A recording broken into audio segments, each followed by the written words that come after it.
नमस्कार दोस्तों, क्राइम तक में आप सबका स्वागत है। मैं हूं सुप्रतिम बैनर्जी। अक्सर मैं आप लोगों को अपने इस प्रोग्राम में यूनिक मर्डर मिस्ट्रीज़ के बारे में बताता हूं, जिसे पुलिस बहुत जतन से इन्वेस्टिगेट करके सॉल्व करती है। लेकिन आज मैं आपको मर्डर तो नहीं, लेकिन एक बहुत बड़े मनी हाइस्ट की स्टोरी सुनाने जा रहा हूं। एक ऐसी रॉबरी की कहानी जिसने मुंबई पुलिस या फिर यूं कहें कि महाराष्ट्र पुलिस को भी दहला दिया था और सोच में डाल दिया था कि इस केस को कैसे सॉल्व किया जाए। लेकिन इसके बाद पुलिस ने जब दिमाग दौड़ाया तो एक अनोखे क्लू से उस मामले को पुलिस ने सुलझाने में कामयाबी भी हासिल की। क्या है वो कहानी, कहाँ हुई रॉबरी, आइए सिलसिलेवार तरीके से आपको सारी बातें बताता हूँ। ये मामला है 10 जनवरी का और साल है यही 2025। 10 जनवरी की रात को मुंबई के जो सबर्ब का इलाका है वसई, वहाँ पर एक ज्वेलरी शॉप में अचानक बड़ी लूट होती है। होता यूँ है कि जो ज्वेलरी के मालिक हैं रतन लाल सिंघवी ज्वेलरी शॉप के, वो अपनी जो दुकान है उसका नाम है मयंक ज्वेलर्स और ये दुकान लोकेटेड है कॉल हेरिटेज एरिया वसई में।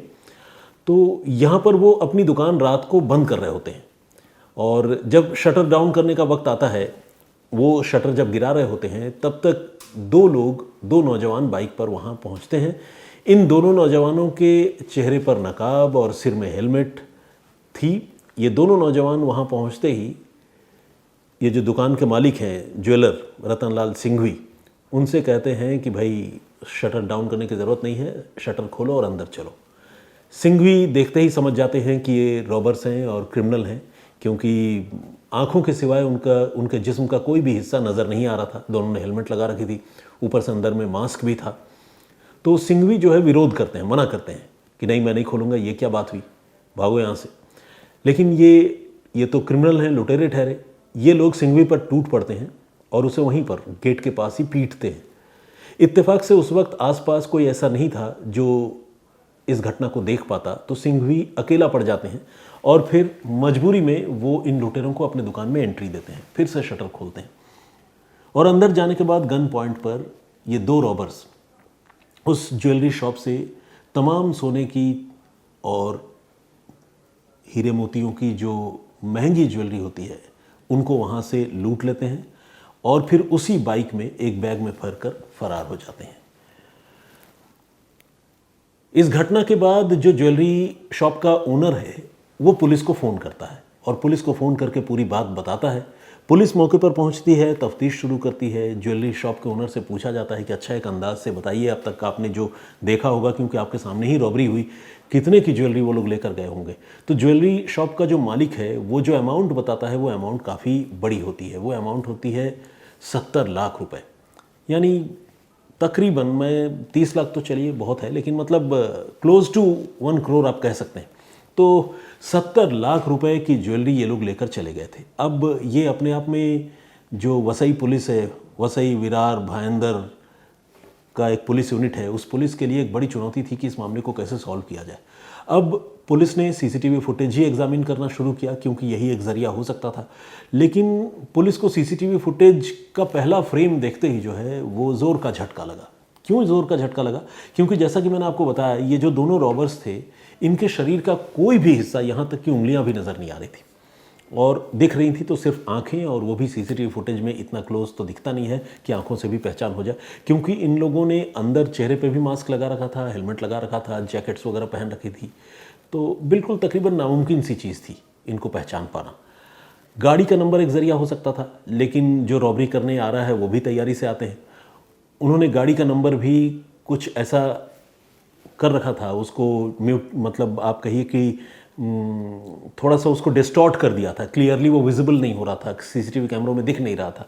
तो पुलिस की सारी कोशिश जो है वो सीसीटीवी कैमरे से इस मामले को सॉल्व करने की जो थी, वो शुरुआती कोशिश जो है पुलिस की धरी रह गई।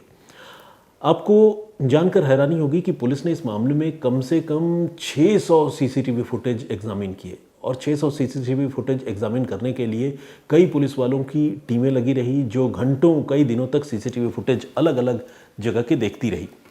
इन टीमों ने ये गौर किया सारी सीसीटीवी फुटेज को देखने के बाद कि ये जो बाइकर हैं वो उस जगह से निकले ज़रूर बैग लेकर, और निकलने के बाद वसई में ही चुलाना और एक जगह है गिरजा, चुलाना और गिरजा, इस एरिया के बीच में ही, सिटी में ही वो गायब हो गए।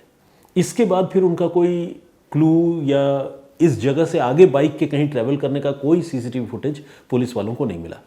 ये पुलिस वालों की एक इकलौती लीड थी, लेकिन ये भी बहुत गुमराह करने वाली लीड थी। चुलाना और गिरजा एरिया काफ़ी बड़ा है, वहाँ पर अगर बाइक गायब हो गई तो बाइक कहाँ गई, किसके घर में गई और कहाँ रखा इन्होंने बाइक। पुलिस ने उस जगह पर कॉम्बिंग की, लेकिन पुलिस को ये बाइक शुरुआती तफ्तीश में नहीं मिली। पुलिस बहुत निराश हुई, लेकिन पुलिस को एक बात कंफर्म हो गया कि ये चुलाना और गिरजा एरिया के आसपास ही ये लोग गायब हुए हैं। इससे आगे ये लोग कम से कम बाइक से नहीं भागे होंगे, किसी और जरिए से पैदल निकल गए होंगे, रिक्शे में गए होंगे, लेकिन बाइक से नहीं गए। तो पुलिस के पास एक लीड, एक क्लू इस मामले में यही थी। लेकिन पुलिस की जांच इसके बावजूद आगे नहीं बढ़ पा रही थी, क्योंकि बाइक की पहचान नहीं हो पा रही थी। बाइक किस घर में है, किस मोहल्ले में, किस गली में रखी हुई है, वो भी पुलिस बरामद नहीं कर पा रही थी। तो पुलिस एक तरह से थोड़ा होपलेस हो रही थी। लेकिन आपको पता है कि हर टीम में कोई ना कोई ऐसा आदमी होता है, चाहे वो किसी भी दफ्तर में हो, किसी भी पुलिस यूनिट में हो, जो थोड़ा एक्स्ट्रा सोचता है और जो थोड़ा जुझारू किस्म का होता है। तो इन्हीं में एक पुलिस वाला ऐसा भी था जो होपिंग अगेंस्ट होप, यानी तमाम नाउम्मीदी के खिलाफ एक उम्मीद लेकर जो है वो इस मामले की तफ्तीश जो है वो कर रहा था। उसने फिर से सारे सीसीटीवी फुटेज को एग्जामिन करने का फैसला किया, और जो चुलाना और गिरजा का एरिया है उसके आसपास के भी सीसीटीवी फुटेज उसने अलग से इनिशिएटिव लेकर निकलवाए, और उन सीसीटीवी फुटेज को बहुत माइन्यूटली वो देखने लगा। इस कोशिश में पुलिस को, इस ऑफिसर को गिरजा टोकपाड़ा नाम का जो एरिया है वसई में, वहाँ पर एक बंगले के बाहर उसी रात को एक बाइक दिखाई दी, और उस बाइक में एक बड़े ही यूनिक किस्म का हॉर्न लगा हुआ था, जिस हॉर्न की आवाज़ जो है वो आमतौर पर जो बाइक्स में हॉर्न लगे होते हैं उसकी तरह नहीं थी। मतलब बहुत वियर्ड थी। होता है ना, कई लोग अपनी बाइक कस्टमाइज कराते हैं, टायर में एलॉय व्हील अलग से लगवाते हैं, अलग से एक्सेसरीज लगाते हैं। इसी तरह से कुछ लोग अनोखे हॉर्न भी लगाते हैं, लोगों को शौक होता है। तो आमतौर पर ऐसा हॉर्न जो है कोई नॉर्मल आदमी, नॉर्मल लड़का या नौजवान नहीं लगाता है, जो थोड़ा ऑफ बीट किस्म के होते हैं। मैं ये नहीं कहूँगा कि वियर्ड हॉर्न लगाने वाले सारे क्रिमिनल होते हैं, ऐसा बिल्कुल भी नहीं, लेकिन थोड़े अलग मिजाज के जो लोग होते हैं वो इस तरह की हरकतें करते हैं। तो ये अजीबोगरीब किस्म का हॉर्न जो सीसीटीवी कैमरे में ऑडियो के साथ रिकॉर्ड हुआ था, उस हॉर्न को उस पुलिस ऑफिसर ने, पुलिस कांस्टेबल ने सुना, और उसने ये देखा कि गिरजा टोकपाड़ा इलाके में एक पर्टिकुलर बंगले के बाहर आकर वो बाइक रुकी, उसने हॉर्न बजाया और बंगले का गेट खुला और वो बाइक अंदर चली गई। इतनी चीज़ सीसीटीवी कैमरे में नजर आई, और पुलिस को बाइक की मेक वगैरह देखकर भी लग रहा था कि ये वही बाइक है जिसका इस्तेमाल वसई के रॉबरी में हुआ है। तो यहाँ पुलिस को एक उम्मीद नज़र आई। लेकिन अब सवाल ये था कि ये किसका बंगला है और क्या ये वही बाइक है या नहीं है। पुलिस को अभी ये सारी चीज़ें कंफर्म करनी थी, वेरीफाई करनी थी। किसी के भी घर जो है पुलिस है, ज़रूर पुलिस राइट उसके पास है, वर्दी भी है, लेकिन दनदनाते हुए यूँ नहीं घुस सकती। तो पुलिस ने अब चेक करने का फैसला किया कि यह आदमी कौन है जिसके घर में ये बाइकर घुसे। पुलिस ने जब उस आदमी का क्रीडेंशियल चेक किया तो उसकी पहचान पता चली 46 साल के रॉय सिक्वेरा के तौर पर। ये रॉय सिक्वेरा जो है कोई मामूली आदमी नहीं था। ये रॉय सिक्वेरा खुद एक क्रिमिनल था जिस पर तकरीबन 10 से 12 मुकदमे दर्ज थे। तो देखा जाए तो वो एक पुराना क्रिमिनल है या क्रिमिनल माइंडेड आदमी है आप कह सकते हैं। और उसके घर में ये बाइकर जो है रात को आए थे, जिनकी बाइक में बहुत अजीब सा हॉर्न बज रहा था, लगा हुआ था। अब पुलिस को यकीन हो गया कि इस मामले में इस रॉय सिक्वेरा का कोई ना कोई रोल, कोई ना कोई इन्वॉल्वमेंट ज़रूर है, उससे पूछना चाहिए। और पुलिस को अब लगने लगा कि हो ना हो ये वही बाइक है जो लूट में इस्तेमाल हुई है। हालांकि नंबर प्लेट यहाँ पर भी विजिबल नहीं था, लेकिन हॉर्न की वजह से पुलिस का स्टिंक्ट जो है वो कह रहा था कि ये वो बाइक हो सकती है। रॉय सिक्वेरा को हिरासत में लिया गया, उससे पूछताछ शुरू हुई। शुरू में उसने इधर उधर की बातें कही, गोलमोल तमाम बातें सुनाई, लेकिन बाद में वो पुलिस की पूछताछ के आगे टूट गया और फिर उसकी निशानदेही पर वो बाइक भी बरामद हुई और उन रॉबर्स का भी पता चल गया।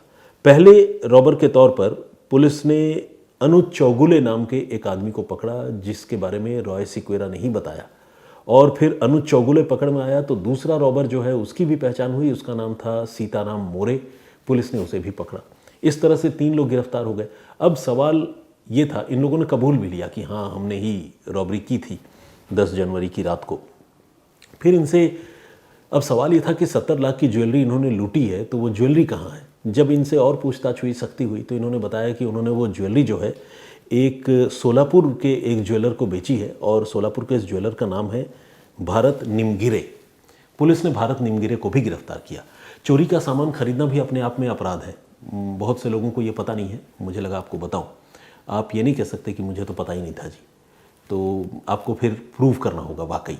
लेकिन इतनी ज्वेलरी, कई किलोग्राम, कई किलोग्राम तो नहीं होगा, लेकिन ठीक ठाक ज्वेलरी होगी। मतलब मुझे एग्जैक्ट अंदाज़ा नहीं है कि कितने वज़न की ज्वेलरी कितने लाख की होगी, लेकिन ठीक ठाक ज्वेलरी होगी। मतलब कोई अगर ज़रूरतमंद आदमी अपनी ज्वेलरी बेचने जाएगा तो वो 1-2 हार या अंगूठियाँ बेचता है। अगर एक मुश्त ज्वेलरी कोई किसी को बेच रहा है और उसको ख़रीदने वाला ज्वेलर भी फ़ौरन गला दे रहा है, तो आप समझिए कि खरीदने वाले ज्वेलर को भी पता है कि दाल में कुछ काला है। तो इसलिए भारत निमगिरे की भी गिरफ्तारी हुई। तो इस तरह से पुलिस ने एक एक करके 4 लोगों को पकड़ा। जब छानबीन आगे बढ़ी तो पता चला कि ये जो रॉय सिक्वेरा है, ये इस मामले का असली मास्टरमाइंड है, जो उस बंगले का मालिक है, जिसने इन लुटेरों को टिप दी और उनसे ये काम करवाया। रॉय सिक्वेरा से जब और गहन पूछताछ हुई तो पता चला कि ये लोग लूटपाट के बाद उसके पास आए ज़रूर थे। इन्होंने बीच रास्ते में ही अपने कपड़े भी बदले, बाइक वहाँ पर छोड़ी, और इसके बाद फिर ये वसई रेलवे स्टेशन की तरफ गए। फिर पुलिस ने जब पूछताछ के बाद जब ये तथ्य सामने आए तो पुलिस ने सीसीटीवी से उन सारी बातों का मिलान कराया, ताकि जो भी एविडेंस पुलिस को मिल रहे हैं वो सब्सटैंशिएट हो पाए, यानी एक दूसरे को सपोर्ट कर पाएँ जो सबूत मिल रहे हैं वो। क्योंकि अगर आप पुलिस जो है चार्जशीट जब कोर्ट में दाखिल करती है या इन्वेस्टिगेशन की कोई भी स्टोरी सुनाती है, तो स्टोरी का आधा पार्ट उसके हक में तो सबूत होता है, बाकी पार्ट के लिए कोई सबूत ही ना हो या उस स्टोरी को सब्सटैंशिएट करने वाले कोई एविडेंस ना हो, तो वो केस कमज़ोर पड़ जाता है। तो इसलिए पुलिस ने ये जब तथ्य उभर कर सामने आए तो पुलिस ने फिर से सीसीटीवी फुटेज एग्जामिन किए, और पुलिस ने देखा कि वाकई दूसरे ड्रेस में, दूसरे अलग अलग लिबास में ये 2 लोग वहाँ से चलते हुए वसई रेलवे स्टेशन की तरफ भी जा रहे हैं। तो ये सारे एविडेंस पुलिस को मिले, और क्लू जो है वही एक अजीबोगरीब आवाज़ वाला जो हॉर्न था वो इस मामले का बना। और इस तरह से पुलिस ने कड़ी मशक्क़त के बाद एक बड़े मनी हाइस्ट, 70 लाख रुपए की ज्वेलरी हाइस्ट के मामले को पुलिस ने सॉल्व करने में कामयाबी हासिल की। तो इस मामले में पुलिस का जो इन्वेस्टिगेशन है वो वाकई काबिल तारीफ़ है, और जिस तरह से पुलिस ने कड़ी दर कड़ी जोड़कर इस मामले को सॉल्व किया उसकी तारीफ़ करनी बनती है।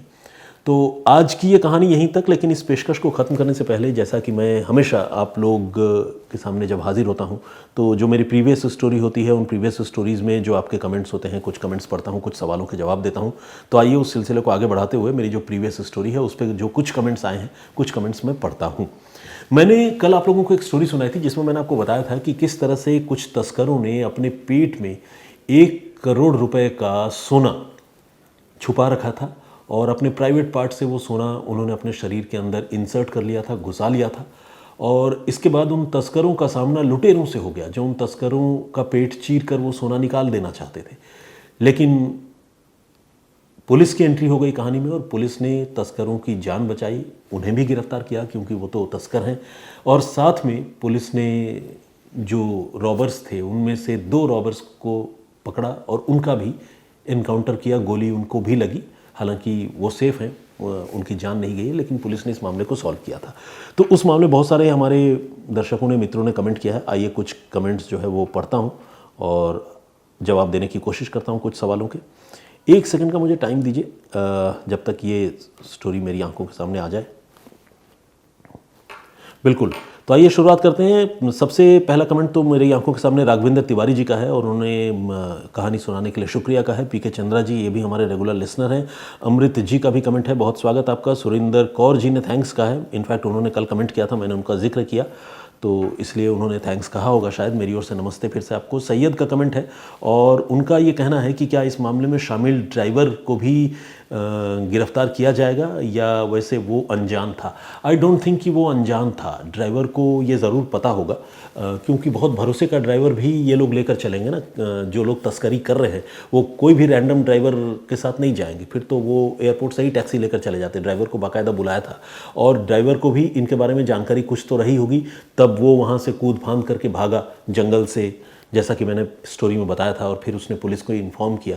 तो अपराध के बारे में जानकारी होना और उन अपराधियों का साथ देना भी अपने आप में अपराध है। आप ये नहीं कह सकते कि आप तो बिल्कुल इनोसेंट हैं, आपको कुछ पता ही नहीं है।